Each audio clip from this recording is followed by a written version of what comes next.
Welcome to the Polgar Chess University. In this lesson, I'd like to share with you one of my own games that I played back in 2004 in a quick game.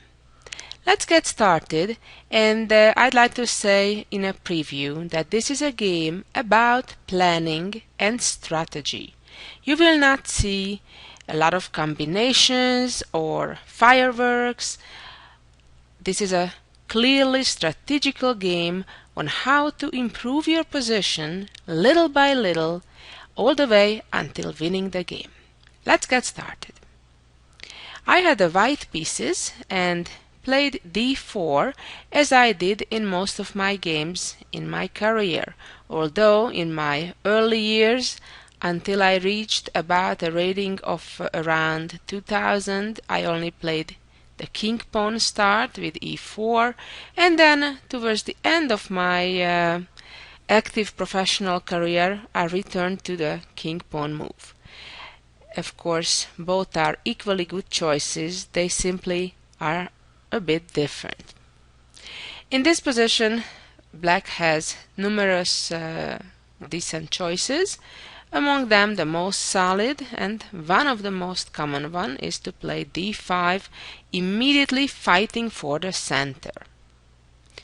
In this position, the most common move is actually to play c4, which would be considered the queen's gambit.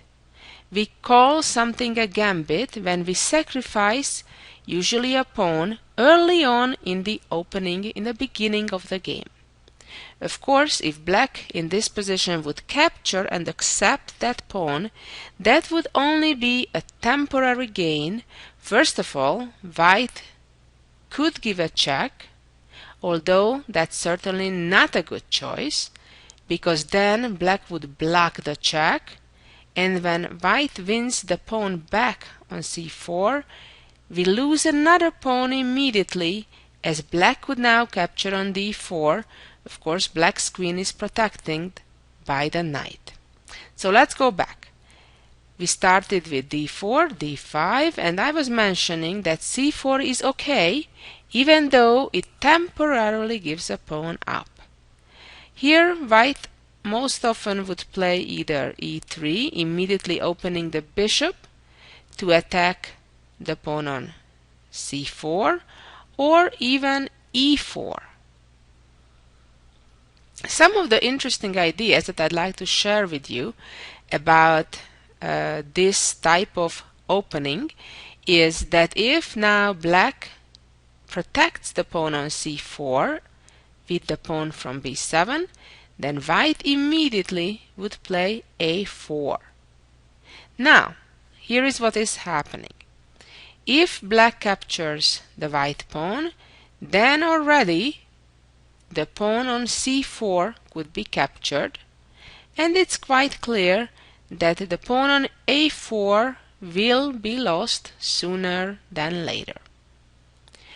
So going back a little bit, after the a4 move, if on the other hand black tries to protect the b5 pawn with a6, the problem is that the rook on a8 in the corner is unprotected, and that becomes a problem after white now captures on b5, and it turns out that black's pawn on a6 finds itself in a pin.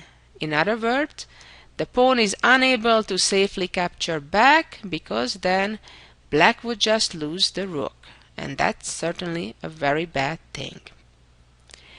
So let's go back and look at yet another option. What would happen if black now would protect the pawn with c6? Now white would immediately play b3, or could first trade and then play b3, although I think I'd prefer immediately to play b3, and then if pawn takes pawn, then pawn takes. And as the black pawn on b3 is certainly on white's territory, that pawn will be lost real soon. Anyway, let's go back to our game. where I decided to play differently. Of course, in hundreds of my games I played in this position, the c4 move. In this particular game I chose to play knight f3 first. In most cases this move just transposes, and it doesn't matter that much which option I do first, whether I play c4 first or knight f3 first. And my opponent responded with c6. This is a move that obviously connects the chain of pawns from b7 to d5, and also in some cases prepares that, for example, after c4, whether black takes right away or makes some other moves, but with the idea to then already play b5, and then all that kind of chain of pawn will be interconnected. So in this position I chose a different game plan and decided to play g3, which is a beginning of fianchettoing my light squared bishop to g2. Also a pretty common plan. My opponent responded by developing in a very healthy way, controlling two center squares with the knight. Once you play g3, generally the best follow-up is to then bring the bishop out to g2. And my opponent responded with developing his bishop, controlling yet another center square on e4, and of course following the basic principle to castle as soon as you can, I castled. So far nothing unusual happened. Both sides are developing in a very logical and healthy way. My opponent played e6, opening the diagonal for the other bishop on f8, and now I played c4. You may wonder, but what happens if black captures this pawn? Well, this is a very common pattern, and I recommend you to remember it. In such situations, the white knight would jump right into the middle and threaten to win the pawn back. Unfortunately for black, black does not have any real good way to protect the pawn, because after b5 it's true that the pawn on c4 becomes safe. However, the problem is that the pawn from b7, which is no longer there, so there isn't sufficient protection on the pawn on c6, and therefore white can safely and happily capture on c6, in view that the white bishop from g2 certainly well enough protects the white knight on c6. So that is the reason why capturing the pawn on c4 in this position doesn't bring anything good for black. Black, instead of capturing the pawn, continued with knight b to d7, which is certainly a healthy and natural developing move, and in fact it kind of threatens now to capture the pawn on c4, because at this stage, if the white knight would appear on e5 after the black pawn takes on c4, the black knight would be ready for a trade on e5 immediately. And here there are various ways to go. Play more solidly, like for example pushing the pawn up to b3, protecting the pawn on c4, or even trading pawns on d5, or protecting, for example, the pawn with knight d2. However, I chose in this position a bit more ambitious way by playing queen b3. Well, this is a multi-purpose move. On one hand, I am protecting the pawn on c4, and on the other hand, I'm targeting the opponent's b7 pawn. Now black needs to react to this if they don't want to lose that pawn. Pushing the pawn up right now to b6 wouldn't be such a great idea, because it would weaken light squares on the queen side. And in view that the black bishop already went the other way to f5, that could be something uncomfortable. Obviously, the move does not lose any material immediately, but it would give white a pretty good position. For example, one option could be knight e5 immediately, targeting the weakened c6 pawn. Or even trading on d5 could be an option, and then knight e5. My opponent chose a different way by playing queen to b6, although let me tell you about some other options. For example, queen c7, protecting the pawn on b7, wouldn't be the greatest idea because the bishop would come out to f4 and immediately attacking black's queen. And now either the black queen moves a second time, or black would have to block the attack on the queen. However, blocking the attack wouldn't be very good, because now, after the exchange of the bishops, the white queen would capture the pawn on b7 with a superior position for white. So let's go back a little bit and see how my game continued, where my opponent responded with queen b6. Obviously, this move is offering the exchange of queens, and black would be quite happy if I'm trading on b6.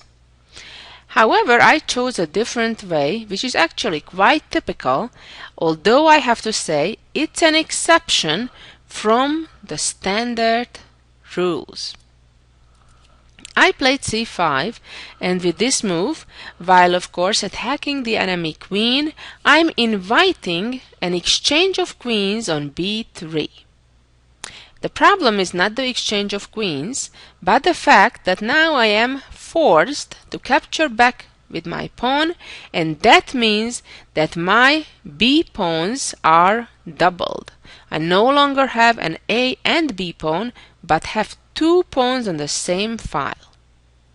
Generally, that's not considered a good thing, because typically the pawn which is behind, in this case the pawn on b2, is inferior generally to other pawns which are on separate different files from one another. This is an exception, and let me explain why this exception is valid. It's because, on one hand, the white rook on a1, without wasting any time in activating the rook already, without making a single move, it finds itself in an active position, pressuring black's pawn on a7. So that's for one. And then the second reason is that white have a reasonable potential in the near future to advance the b pawn ahead, and with the help of another piece, advance it even further and trade it off, which means that if, let's say, white exchanges the b3 pawn for black's pawn on c6, white will no longer have doubled pawns. So this is, in a nutshell, the reason why it is okay to make the exception and voluntarily invite black to trade queens, even with the cost of having doubled pawns. My opponent responded with bishop e7, getting ready to castle to the king side. And now I played b4 immediately, with the idea to then develop my knight to c3 and play b5. For example, if in this position my opponent continues castling, which is a natural move, then I could play knight c3, and then with the idea of then playing b5.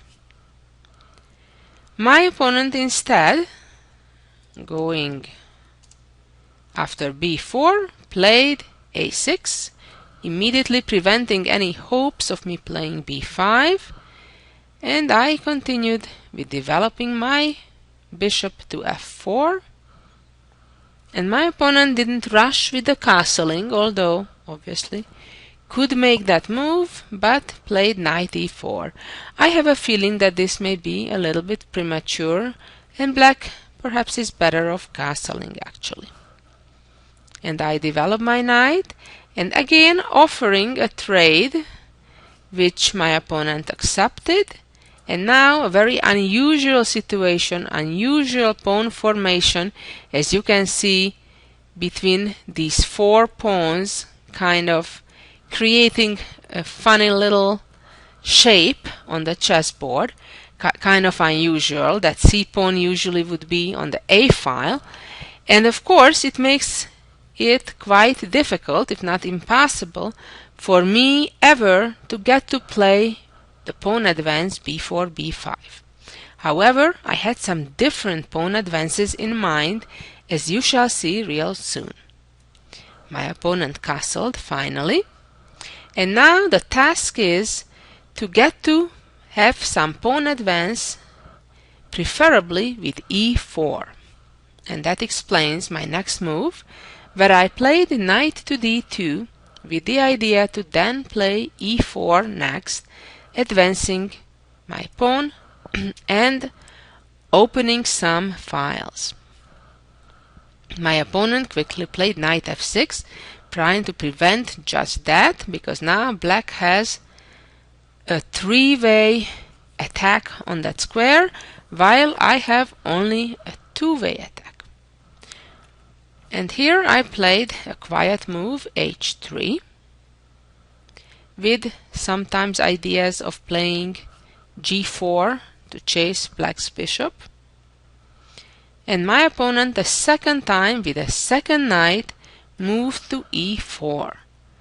I think again this may be helping my plans, not his. I traded, and he traded with the bishop.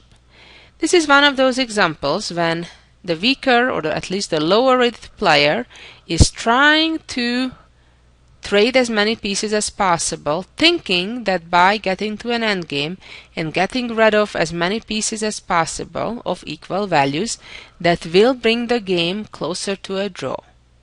However, it's not quite the case. The famous saying that less pieces, less worries, I don't think is quite true. I played f3, chasing the bishop back, and indeed it returned to g6, and I was ready to play e4. So now things are progressing somewhat, and if black doesn't trade, my plan would be soon to try to play c4, for example, by bringing my rook to c1, preparing c4, and then try to break through there. I felt that my opponent trading pawns on e4 is helping my case, because now I have a beautiful center, very strong center.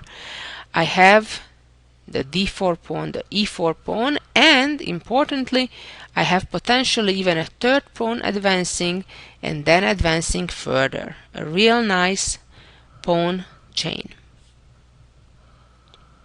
My opponent responded with rook d8, trying to prevent the immediate advance of my d-pawn, and of course at this moment I'm unable to safely play c4 as well, because then black would just grab my pawn. So certainly I shouldn't do that. After rook d8, therefore, I prepared by playing rook d1.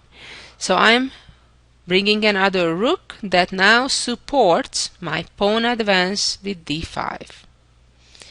And the response was rook d7, and now finally here is d5, advancing further. Now there are some threats. For example, I would be threatening to win a pawn by capturing on e6. Let's say just if black makes an ignorant move like h6, then one option would be to capture on e6. Now if pawn captures back, then of course black's rook is hanging. Or if rook takes d1, I would have a pleasant choice of making an intermediate check with ef7 and only after that capture the rook on d1, or even capture back simply, and then after pawn takes, enter to the 7th rank immediately with a fork, attacking black's bishop on e7 as well as the pawn on b7, so this would be a fork. So let's go back a couple moves. And in this position, of course, black did not play h6, but simply traded on d5, and I took back, and black took, and the rook took. So now things are getting clear that even though we're still having even material, black is facing serious troubles. For example, if the rook trades, my bishop trades back, and the pawn on b7 doesn't have any defense. And of course, remember, if that pawn advances to b5, white has en passant and can still capture that pawn. So my opponent, therefore, after I played rook takes pawn, did not trade rooks, but protected his rook on d7 with a second rook. If here I would trade the rooks, that would mean that black would gain the control of the d file, and black would be just fine.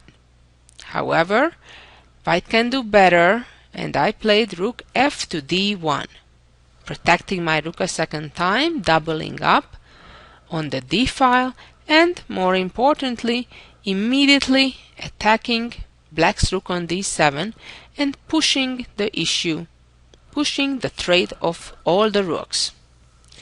If black would play right here the tricky bishop f5, then of course I would not capture the bishop, because then my rook would be hanging on d1, and that would be loss of material. However, I could simply trade rooks and then trade again, making sure my rooks are not hanging, and then I would be ready to capture the pawn on b7, and after that the c pawn's road to becoming a queen is only a matter of time, and it's very safe and easy. So let's go back again and see how the game continued. After I doubled my rooks, my opponent traded all 4 rooks by rook takes, rook takes, rook takes, and bishop takes. And now black faces similar problems as we mentioned a couple of variations ago, that the pawn on b7 is lost. If black pushes the pawn up by 2 squares, then white can do simply en passant and capture that pawn. My opponent tried to counterattack by playing bishop f6, targeting my pawn on c3, and here I simply returned with my bishop to protect it. And black still has the same problem with the pawn on b7 hanging and with no way to protect it. Came bishop d8, and now it's a free pawn. And yet another pawn is hanging. Came bishop to d3, protecting it again, and now the next stage is to increase my advantage. I played bishop f4. Very important move to prevent the blockade of the black bishop, the dark squared bishop, getting to c7. So therefore now the white pawn can just move ahead, and there's nothing that black can do against either the pawn promoting, or a bit better for black to give up one of the 2 bishops for my c pawn, but in that case I will be just a bishop up. Few more moves. My opponent played bishop b5. I was ready to advance. Check, king g2, and my opponent resigned, as in the next move I would be advancing my pawn, threatening to promote it, and black will be forced to give up the bishop, and then with an extra bishop the endgame is easily winning. Well, hope you enjoyed this interesting strategical game, how to improve your position, how to create plans, and just a hint, a very typical, common and good advice is that when you already developed all your pieces, generally the next step in your plan is how to open the position, how to open files and diagonals for your pieces. And of course, oftentimes trying to create a passed pawn which can be very dangerous for your opponent. Thank you for listening and be back for some more chess ideas. Bye bye.